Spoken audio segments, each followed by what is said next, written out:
Hello and welcome to EQ Above IQ Parenting with Emotional Intelligence and Healing the Inner Child. My name is Trina Casey and thank you for listening.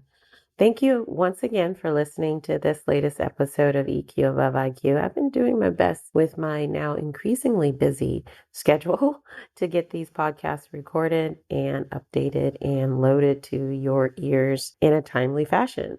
But I'll admittedly say that it's been a struggle this last few weeks, but it's okay. It's all for good reasons. My coaching practice has really increased a lot.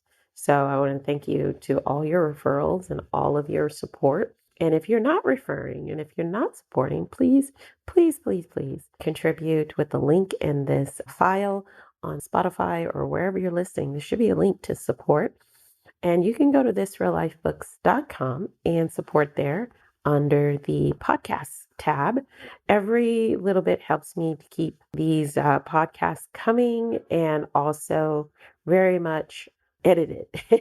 Editing is not my wheelhouse, and so I appreciate any support. I don't make a lot of money on this podcast. Actually, I don't make any now since, unfortunately, Spotify has changed its program in listening. So please listen, please share, and please support. So on this episode of EQ Above IQ, I'm going to be talking about a few things. One of the things that I'm going to be talking about is raising my son who has ADHD and how his changes in his indoctrination in manhood is going without having a father present in his life.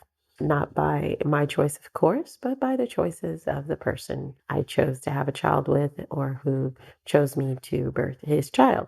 I'm not going to get into much detail about it, but I can tell you one thing I've noticed is that the ideology around roles about male and female are just ideology. And I think it has a very strong purpose. We live in a very patriarchal, hegemonic society that's been spread globally by European patriarchy and religion. And it is all in place to make sure that women are oppressed. That's changed quite a bit. But as we can see in America in particular, but this is happening globally, there is definitely a push to take us back to archaic times of oppression for women and for people of color and minorities and blacks that don't fit the white supremacy model, male, cis, straight, and, wealthy white male. I'm not going to mince words about it because you'd have to be blind, dumb, and very ignorant to not see that is a part of cultures globally, some more than others. And it all comes down to capitalism. Capitalism is the running force in order to enslave the minds, body, and spirits of everyone. And I have been raising my son on my own for many years now, even while married, in my opinion, because in a way that I don't want him to be indoctrinated into this type of limiting view of manhood. And I just was reading something about, Jorden B. Peterson. Gotta say, this guy is the poster child or poster boy for incels, which is involuntarily celibate men. And what I think his attempts was to empower insecure men to take their role back in the world as he feels extremely emasculated. He has some weird diet as well of just meat, salt, and no vegetables. Yeah, that's not going to bode well for mind, body, spirit alignment. But what I see from him is that he is just a person, a male who is deeply insecure and deeply, deeply lonely. And you can see that from even the videos. I'm not quite sure where the right wingers found him or where the hegemony found him, but he's gotten some place of prominence in the mind of young boys who are in their mother's basement struggling, trying to find dates, trying to figure out who they are. And honestly, really comes down to is that he's not the best example of how to become a man. I remember when my originally introduced me to him. Of course, it was the ex-husband who did this. And I was like, what kind of nonsense is this? It doesn't even resonate with sanity, in my opinion, most of the things he says. They really, really are deeply embedded in a mindset of insecurity and keeping the status quo. And because I am an independent woman and I've always been one, I just never understood the predatory nature of some men. But I also understand that nature has been a part of the evolution of men and the patriarchy. It has to do with predatory instincts and the desire to dominate and feel like and procreate. So I'm not going to deny raising a son has been a challenge because I want to honor who he is as a person, as a male. And these tendencies are there. I've seen them since he was a very young boy. I call them suicidal raccoon tendencies. But I'm not going to use this whole episode to talk about my distaste and disdain for Jorden B. Peterson because he's a human being. Whatever issues, whatever childhood, whatever trauma he dealt with is evident that it's due to the way that things have been and throughout time. And the truth is that whatever makes him happy makes him happy.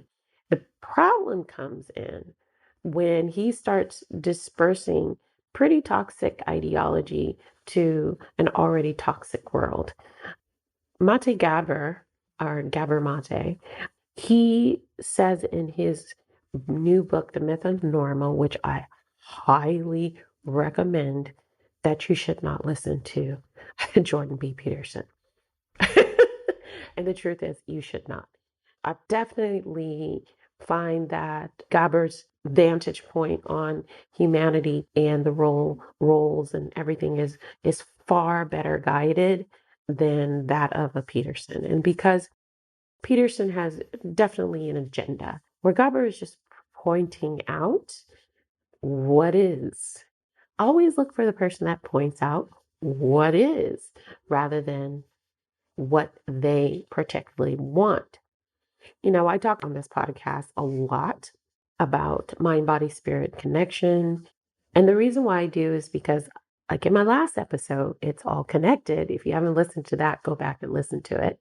I talk about a lot of things that have been historically compartmentalized in order to confuse, disinform, and everything else that the hegemony does. But when raising my son, one of the things that I try to use is the ladder of inference. And that's something that I think I've had, actually, I know I've had a podcast a few seasons back talking about this ladder of inference. So go back and listen to that if you don't know what it is. But basically, it's taking the information and looking at the facts and going up the rung of a ladder to come to sound decision making. And I will say from my own personal experience that that has always been the most productive way for me to make decisions. And quite frankly, I've always done it quite naturally as I am fact and not just experience, because experience helps, but fact-based person because everybody has a different experience. So, and also on a spiritual path, which I feel like I'm on as well. I'm on a different path than other people. I'm on a different learning experience than other people. And I think that every person has it, whether the outcomes are good or bad. If we have the perspective that time is infinite and it's not linear, also that each experience we have is adding to a collective experience in this life and the next. And being a Buddhist, I do believe that we live in an infinitium of lives. And at some point, we just choose to stop it. Stop. I don't know. I haven't had that experience yet. So I can just tell you from the practices of spirituality that I've had and the experiences that I've had with ayahuasca and peyote that I know, not believe, I know we're much bigger and greater than the life in the body that we encompass right now. And so one of the things that I am trying to teach my child, one is that his gender, his appendage, doesn't define who he is in himself. It may define it on the external aspect, but internally, he gets to choose how he expresses his being. He is a being before he is a male, female. And I think that the philosophy around these roles have really caused more trauma and more pain for the masculine than it even has for the feminine, because the masculine feels trapped, I think, in a idea that they were never meant to inhabit. I don't think that we live in a world where there has to be particular leaders and followers. I feel like everything is connected in collaboration. The problem is that egos and insecurities get in the way, and how those arise, I gotta tell you, trauma, trauma, trauma, trauma, and coercion, and disinformation, and the desire to control.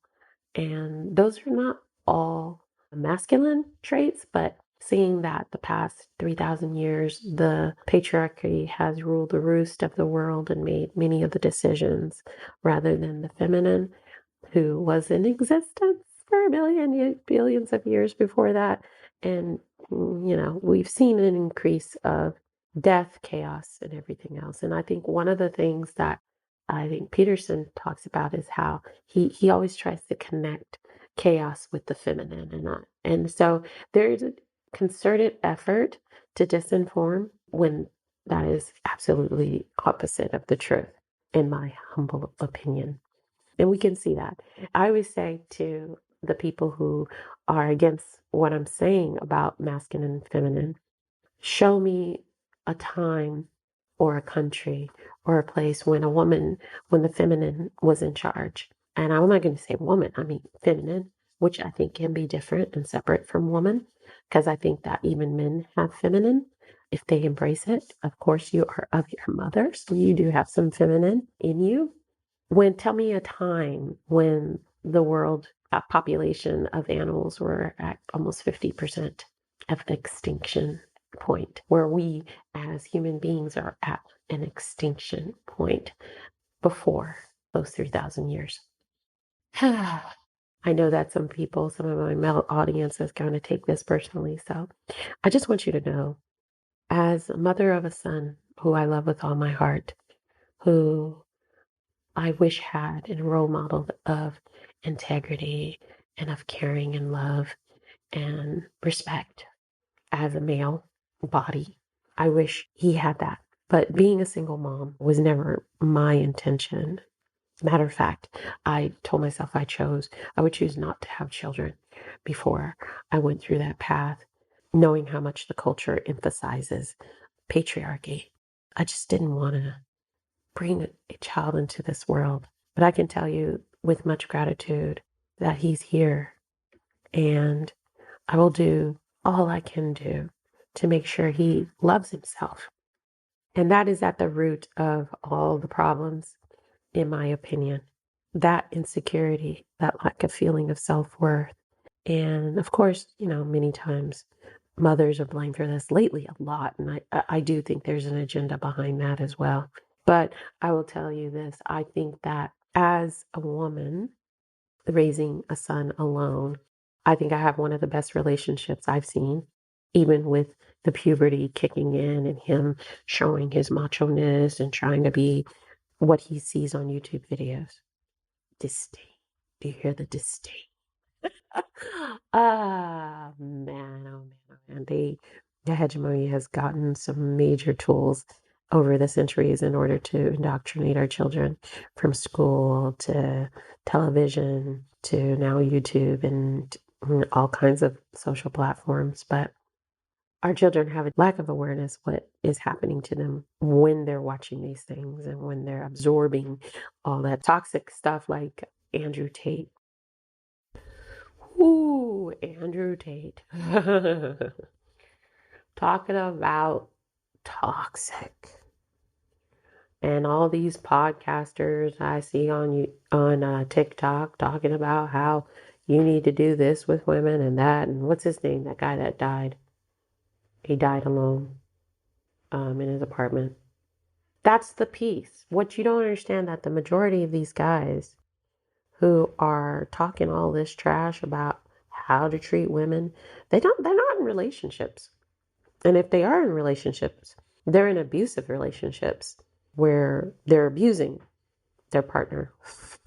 Like Andrew Tate, he's in jail right now for trafficking young women. And trafficking is a huge, huge multi-billion and maybe trillion industry because we haven't valued the human experience for both genders and for children in particular. We live in a culture globally where our children are not valued for their life, wisdom, or even light. They're used and abused. And I'm not going to get too much deep in that because I've had previous episodes where I talk about pedophilia and all that stuff. But let's just make it clear. This started with back in the days, a long time. But wherever there's been enslavement, there's been sexual abuse. Wherever there's been war, there's been prostitution and use of the body. And that's why mind, body, spirit connection needs to stay. I was speaking to a client just yesterday where she just said she's feeling lost.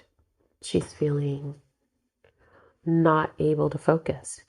And being an older woman, being a more mature, excuse me, not old, mature woman myself, she's not much older than me.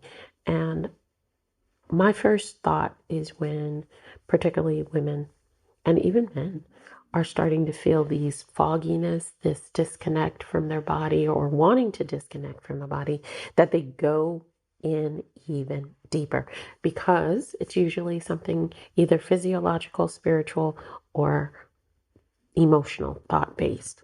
So I asked her when was the last time she had like kind of a check in, a body scan with her body, and also gone to the doctor and got some thyroid and got some hormone tests because women as they age are always pushed aside, always. Throw in a little melanin, you're really thrown aside when the health starts to change. And just like any living organism, you start to get older, you start to wither, and that's compounded with the day-to-day stresses, and I'll even say unnecessary stresses that are placed onto humanity in our enslavement. So finding a place of peace and finding a place of grounding to feel your body is really important. So I try to meditate in some way every day. I don't push a type of meditation because meditation could be you looking up in the blue sky for a while or just staring at a flower or staring at a tree. Meditation to me is just connection to the breath and connection to yourself. So taking those moments to breathe always seem like it's a challenge, but it doesn't need to be for hours. It doesn't need to be for even minutes. It can be just for seconds. And those seconds add up. So always, always take some time to reconnect to yourself on a daily basis. And if you want to hear more about meditation and all that stuff, listen to season 1 of EQ Above IQ, because I talk about those things very early on when I talk about emotional intelligence and how the 5 principles all connect together. So when raising a boy, you want to make it seem like it's a big deal. It can be or it can't be. For me, I try to look at my son as a living being of light with certain impulses and tendencies that are more inherent in males than females.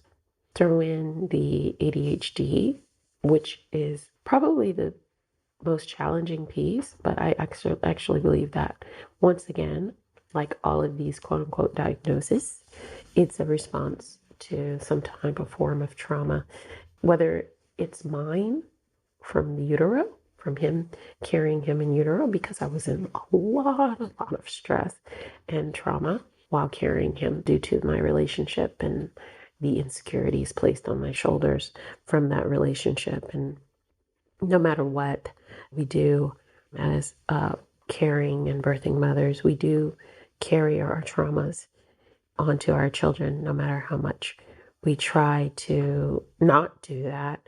I know that I was very conscious, and I had been on my healing journey many years before I even thought of conceiving him. And like I said before, that wasn't even my life plan. Though without him, I wouldn't be doing what I'm doing now.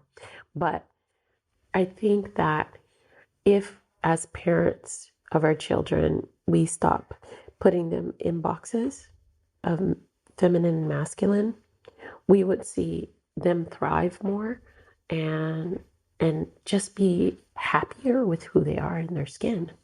And years of teens, which my son is right on the precipice, it's a challenge. It's a challenge to own what's yours and not project those fears and insecurities onto your teenage kids, small kids and teenage kids. It's hard not to project, especially when the chaos of the world is happening. And it's happening.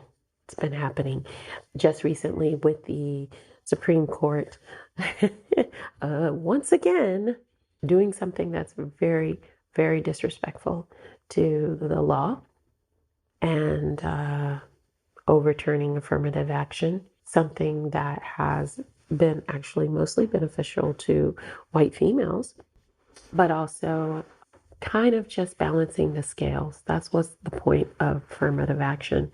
And there's a lot of people living in fantasy saying, oh, but that was so long ago. But the truth is that nothing has changed in those 450 years. The system has been working in the way it's been meant to work. And there's always those who are in the underground of our lives forcing a ideology and forcing a way to live and consume and be, and capitalism. And I see pushback, and I think that pushback has been happening a long time. But just recently read a case study that a Chinese paper, or oh gosh, I think it was a university, talked about the hegemony of the United States and its perils. That's the exact name of it. So you can look that up yourself if you want to read that. But it was spot on. There was nothing in it that I hadn't read before. Even Noam Chomsky wrote a book about hegemony, and he outlined many of the same exact things. And here's what I know to be true, and it's still that from Oprah, who's also into, there's a lot of insights coming up about that. I'm not going to express my opinion about Oprah right now, but it kind of makes sense, but I'm hoping it doesn't. I hope it's just the hegemonic forces trying to take her down because she's doing the right thing. I don't know. Or refusing to do what they want her to do, which is possible and probable, because I notice one thing, a pattern, is when people in positions of power start pushing back on the hegemony who has so graciously commanded their lives, I'm being sarcastic, commanded their lives and let them come into the fold. When people start to have their real grand awakening and no longer want to be controlled by the forces, they do what they always do. They take them out or discredit them or make them seem crazy. And so always be aware that people's fall from grace usually is just they don't want to be controlled anymore. So anyways, I'll end this episode, which is probably a little bit longer than I expected, because I had to do some pausing in order to tell my son to stop screaming. He's gaming with his friends and he's just screaming. Anyways, I will end this episode by saying, do your best with your sons, mothers, and the fathers listening to this. Do your best with your sons to educate them differently than what the way they've been educated, you've been educated, especially in a world that you don't want to be in right now. Many of my clients say they just don't want to be in this world anymore. So you will need to descent, which means you will have to do the opposite of what you've always been told and what you have learned. And that's a challenge because some of us lack the awareness, what we've been programmed to do. But I promise you this, we've all been programmed to think, to do, and to be a certain way to the benefit of the few. So use your ladder of inference and do the inner work and ask why. Why do I feel this way? Why am I taking this drink? Why am I running away? Why am I practicing escapism from my responsibilities? Why? And start being deeply curious, not judgmental, because you need to have radical compassion towards yourself in this time, because most of it you didn't even know you were doing or contributing to.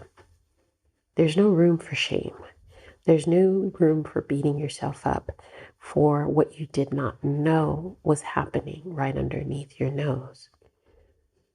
And I don't care where you are on that ladder, that hegemonic ladder, whether you are one of the few, profiting hand over fist, and you feel the loyalty to your bank account, believe me, that's just an illusion as well.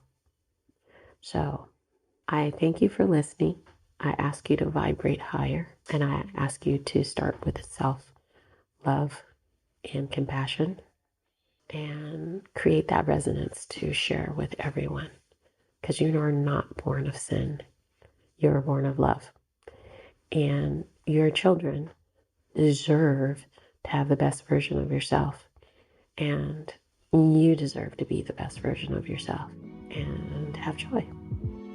So thank you for listening, and have a blessed day.